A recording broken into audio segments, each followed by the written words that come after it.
And ultimately, I think 2012, we're going to come out with a book that puts it all together. Oh, awesome. Yeah, that's great. That's definitely a kind of information that I think more of us need to have access to. Especially I think in this day and age, they have everyone believing that we have to be handed a pill for it to be effective. And so it's good to have these kind of solutions. That's a very good point that you made, because unfortunately our society likes the easy way out. And, if you're sick or if you have a problem, just get a pill. There's a pill for social anxiety. There's a pill for being left-handed. There's a pill for, having your eye go the wrong way. I mean, you name it, there's a pill for it. Yeah. For goodness sake. I mean, they even advertise a pill. Like if you don't know what choice you're going to make sexually, Cialis gives you 36 hours instead of 12 hours. It's kind of sad that that we live in such a pharmaceutical culture that there's no natural solutions being offered to the public, but there are solutions out there that are being actively suppressed. Yeah, and anything that helps people, they eliminate it or they discredit it. Yep. Absolutely. There was fairly recently, I'll see if I can find an article here for the chat room here, but there was an individual arrested not too far from where I live who practices homeopathic medicine, and he was actually accused of witchcraft and fraud, and he was arrested on that basis, even though he was actually helping his patients rather than doing harm to them through pharmaceutical solutions. That's really sad. And here in Michigan, there was a woman who was either cited or arrested for growing vegetables on her front lawn.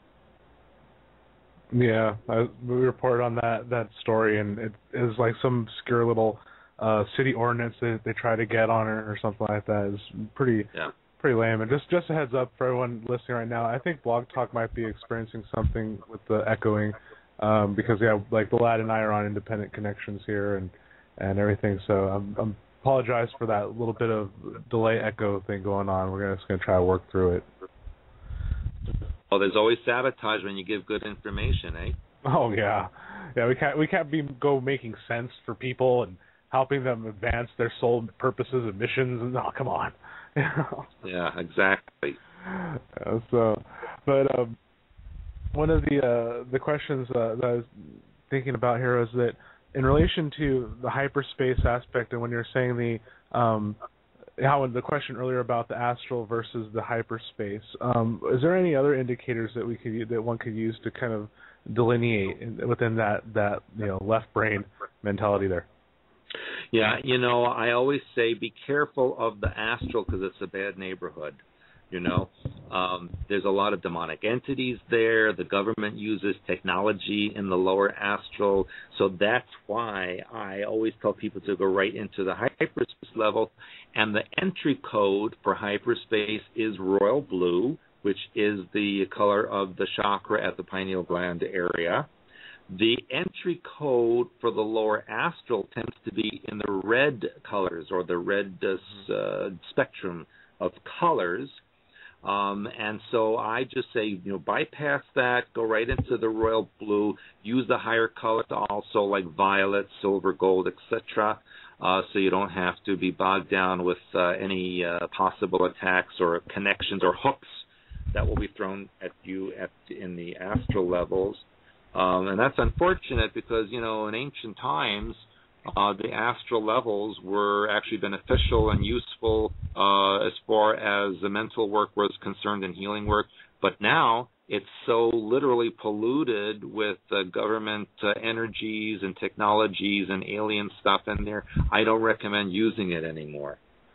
Well, it's definitely a swamp. I mean, that's one thing that in my own experience I recognize when I have to jump into that particular bandwidth that's close to this collective reality here. It's like, oh great, I'm going to get dirty.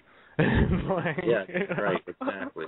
I just say it's a bad neighborhood. You just want to go quickly through it to the other side. Yeah, it's like it's going to be a little gnarly. We actually have a caller here. If you're interested in taking a caller question. Okay. All right. Let's see. Hello? Hello, caller. You're on the air. Thank you. I actually have a question for Stewart about the original reptilians. I was once told that eventually when they all found themselves underground or retreated underground, that they formed these pentagram-like colonies that could be traced, and that there are 25 world pentagrams. Are you referring to energy centers that they created under the ground? Well, not energy centers, but just their colonies where they just eventually retreated and died, or whatever happened to them. Yeah. Okay. When Lemuria sank, when the Atlanteans used their geomagnetic, the androgynous reptilian survivors did go underground and form colonies. That is correct. I feel there's a lot more than 25 of them, but they do underground. That started the legends of demons in hell under the earth and all of that kind of stuff. And so we were told in the Montauk Project that many of the reptilians went into stasis under what would be considered dormant volcanoes because no one would ever look for them there. And we were also told that when the dormant volcanoes would in the future come to life and start erupting, that would mean that the reptilians in stasis were being reanimated, and so that's what's happening now. The volcanoes are going off all over. Everything that we were told we would see is now happening. And so I truly feel in the not-too-distant future, people are just going to see reptilians in broad daylight. Yeah, don't doubt it. There was a volcano in Iceland that recently had gone off, and there was actually a UFO sighting, and the formation that they had formed was actually in a triangular formation. Yeah, Iceland, is in a precarious situation. Hekla volcano could really blow, and I think, there's just so many of them there. It's on the mid-Atlantic ridge, and that's very volatile. That was the original spinal column, if you will, of the Atlantean continent, which is starting to move again. So, yeah, we're going to see a lot of volcanoes going off. And yes, there would be a lot of alien interest in that. Mm-hmm. So point those video cameras that way, folks. Thank you very much, Stewart. Yeah. You're welcome. And also, while we're on that topic, I would tell people to keep their eyes on Mount Rainier, Mount Baker, Mount Hood. Everything in the Pacific Northwest is starting to fill with magma and could be very volatile very soon. I've actually got my eye on Yellowstone as it's been kind of swelling in recent years. Yes, that's correct. Wow. So it's a lot of implications there, and it seems like the extraterrestrial issue in general really is being brought to the forefront. Oh yes, and the Pope or the Vatican in recent last year or so, at least twice made statements saying that aliens do exist and that they are our brothers in Christ and that we should accept them. And previously they said that no, Jesus only created life on earth and nowhere else, and suddenly there's a reversal of that information.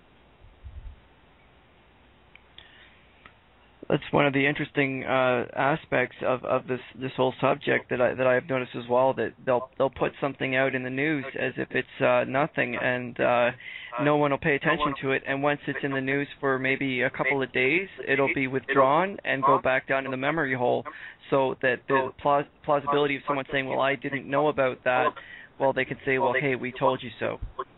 Exactly. That's their legal out, where they'll just release something once and they'll say it, and if you missed it, that's your problem, but they told you.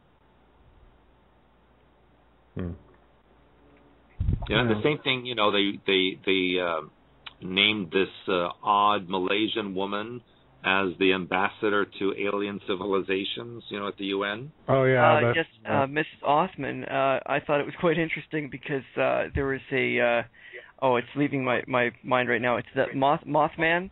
I'm not sure if you're familiar with that, and that's actually what it spelled out in the news media. When I actually looked it up, I realized how similar it was in kind of a serendipitous type of way.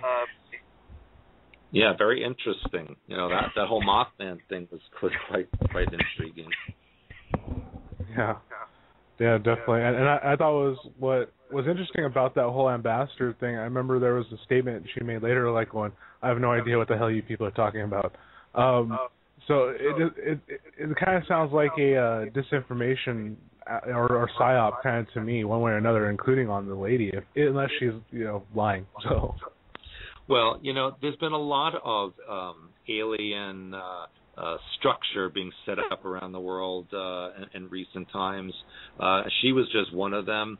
Of course, we had Stephen Hawking saying, beware of aliens, because if they come here, they're up to no good. They're going to eat us, that kind of thing. So it's interesting, the information that's coming out of conventional sources related to unconventional topics. Yeah.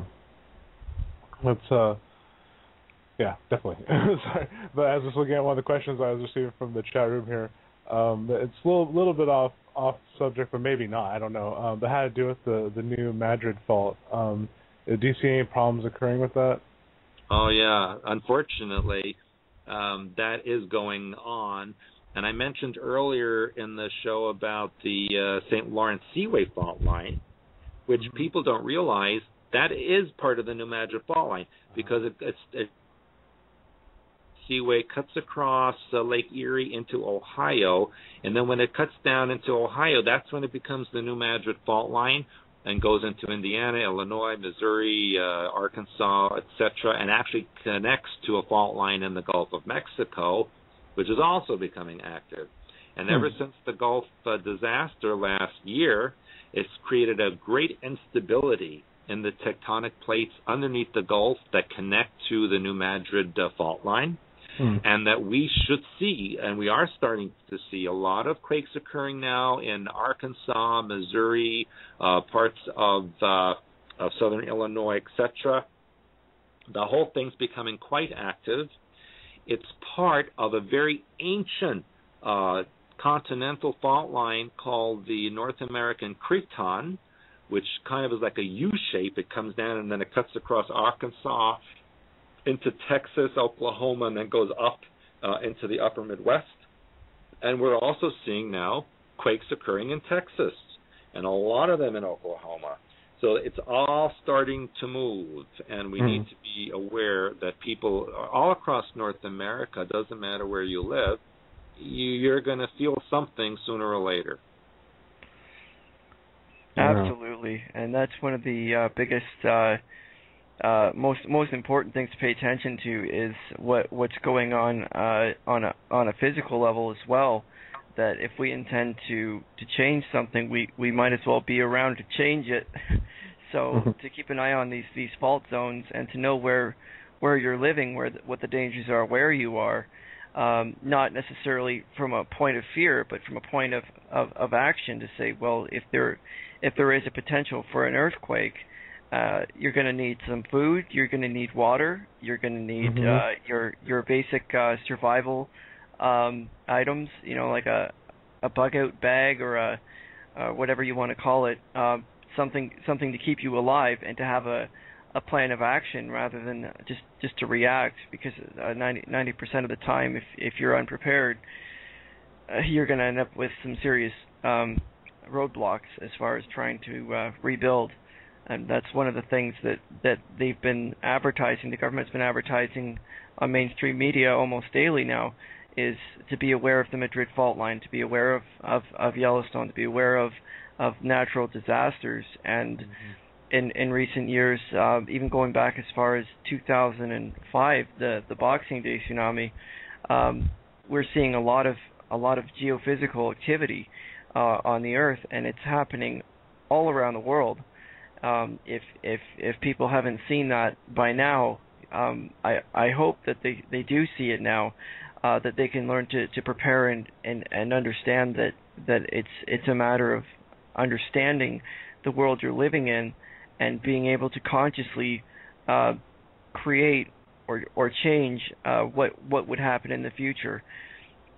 just by mitigating those circumstances. Mm-hmm. You're correct. There's been a 300%